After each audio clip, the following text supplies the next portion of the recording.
Welcome to the Love List.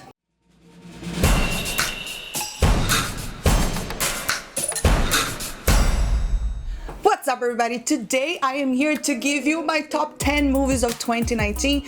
In fact, this is actually a top 15 list of movies and TV shows because I have 5 TV shows that I thought were the top ones this year.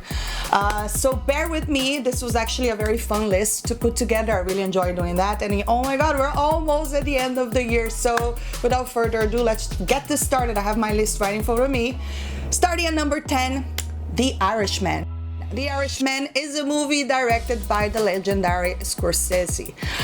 It's also produced by Netflix, and it is an epic crime film starring Robert De Niro, Al Pacino, Joe Pesci, and it is about a hitman telling his story. Now, this movie is about 3 hours long. It has kind of a slow pace, and I don't really think it's a movie for everyone, but it's a movie for people that really enjoy filmmaking. I would say it's also a great movie if you enjoy crime films, because this is it. It's really cool. It's very violent, and it's great directing. What can I say? Scorsese did a great job. So yes, it's on my list, top 10. Now, number 9, Ready or Not. Now, I actually did not see this in the movies. I rented the other day and I was like, wow, this is definitely on my top list. It is a comedy horror thriller directed by Matt Oping and Tyler Gillett, and it is a movie about a bride having to take part in a ritual to join a rich family. And it's pretty crazy, it is pretty violent, and it's pretty funny. I absolutely enjoyed this film. I had a great time watching it. I was laughing and I was like scared. It was a great combination. Actually, a great surprise. So I definitely put it on my list, number 9. Okay, number 8, Aleta, Battle Angel. Now, this movie was such a pleasant surprise. It is a movie produced by James Cameron, and it features Rosa Salazar as Aleta herself. And this is also based on a manga, very famous manga. And I gotta say, this was a great action romance film. Aleta is really badass. I really wish that they'll make this sequel because I think we deserve that. It was a great film. It had great visual effects, awesome fighting scenes. I just really enjoyed this film. It's definitely on my list, number 8. Okay, number 7, Ford versus Ferrari. Now, this was a fun film. I saw it pretty late. I just saw it last week. And it's with Matt Damon as well as Christian Bale and Katrina Balfe, I believe that is her name. And it's a movie that is not only based on a true story, but it's a great film for car lovers, specifically if you like racing cars, and I do. I find those things super exciting. So this movie is a mixture of great acting, great action as well, and yes, I definitely enjoyed and I definitely recommend. Number 7 on my list. Number 6, Parasite. Now, this is another movie that was such a big surprise. In school, you go to film school, everyone was talking, my god, have you seen Parasite? I was like, no, I'll check it out. Everyone is talking about it. And I was glad that I did. So this movie is directed by Bong Joon-ho. And it's a movie about human greed and class discrimination, and it has a lot of comedy. It has horror elements. It's also a thriller, and there's nothing better than sit down to watch a movie that people are talking about, and it was like, wow, this was indeed a pleasant surprise. It is very cinematic, beautiful cinematography, beautiful script. I love the acting, and the movie also has a great flow, like the pacing. I was engaged within the first minute.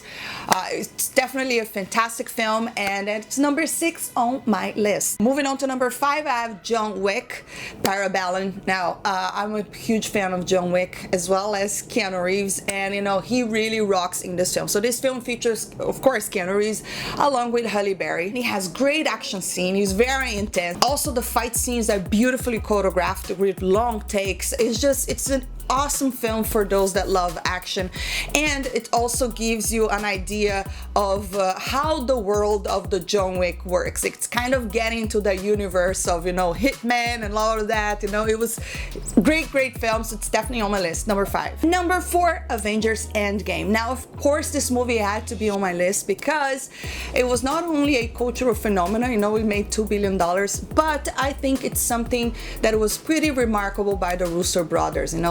putting together on a big screen this ensemble of heroes gathering together. It's not an easy task, you know, and defeating Thanos.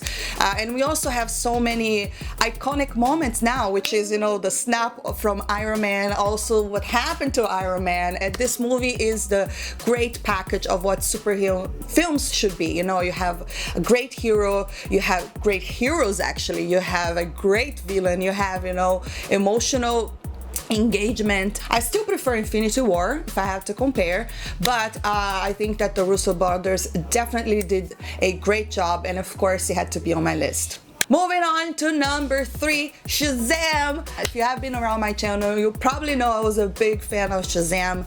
I got to see it actually in early release, which was awesome. And I was really rooting for DC to do well, you know. After, you know, the disaster that was Justice League and Batman v Superman, they had a few successes with Aquaman, Wonder Woman, and then Shazam. Even though Shazam didn't do very well on the box office, I was still very happy with the movie. You know, I think it's number 3 on my list because it was just great. I thought it was an awesome introduction to the character.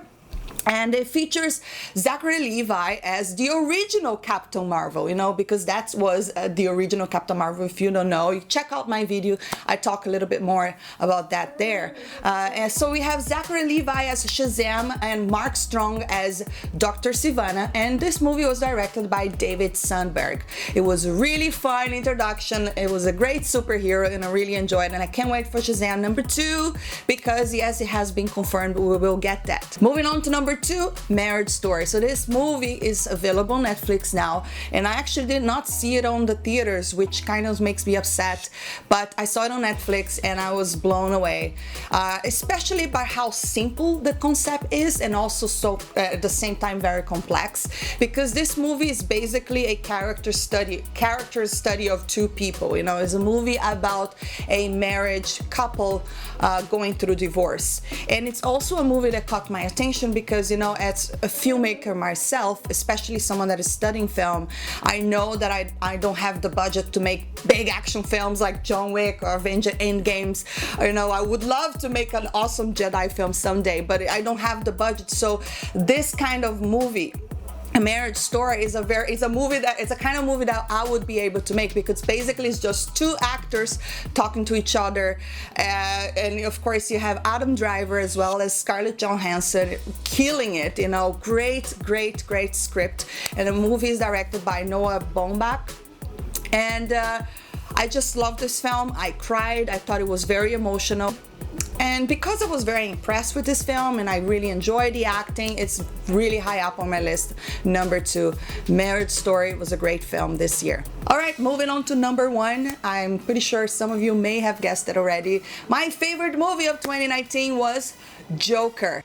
The Joker was phenomenal. This movie was a major success for Warner Bros. Another DC success. A movie directed by Todd Phillips, and he had Joaquin Phoenix as the Joker, or more specifically on the journey into becoming the Joker, right? He plays Arthur Fleck, a pretty conflicted character. So this is a psychological thriller and is a character study and not a character study.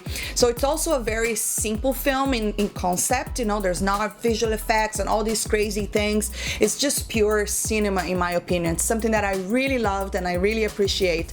And guess what? It had only a $55 million budget and it made $1 billion. So it's the highest grossing R-rating film, and also the highest grossing, almost the highest grossing comic book film, because like I said, it only cost $55 million, but it made $1 billion. Great success. Love this movie. I think 2019 was a good year for movies. All right, moving on to the best TV shows of the year. I only picked 5. So number 5, Chernobyl by HBO. I hope I'm actually pronouncing right, but it's a very nice series. It's not very long and it's pretty intense.